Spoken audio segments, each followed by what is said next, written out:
શું તમે પણ તમારી બેંકની સર્વિસથી કંટાળી ગયા છો, પરંતુ ખાતું બદલવાની માથાકૂટને લીધે નવી બેંકમાં નથી જઈ શકતા?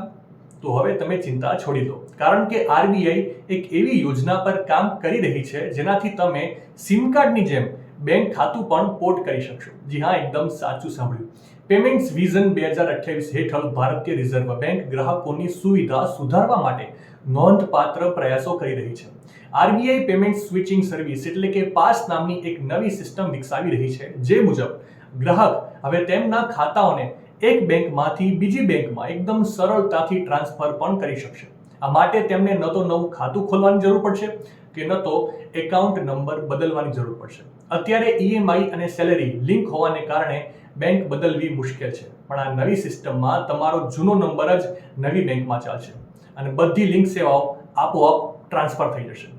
આ એક સેન્ટ્રલ હબ તરીકે કામ કરશે, જ્યાં તમે તમારા બધા જ પેમેન્ટ્સ એક જ જગ્યાએ ખૂબ જ સરળતાથી કંટ્રોલ કરી શકશો અને ફ્રોડ થવાથી પણ બચી શકશો. માહિતી સારી લાગી હોય તો વધારે શેર કરજો અને આવી જ અવનવી માહિતી માટે સંદેશ ડિજિટલ સાથે જોડાયેલા રહેજો.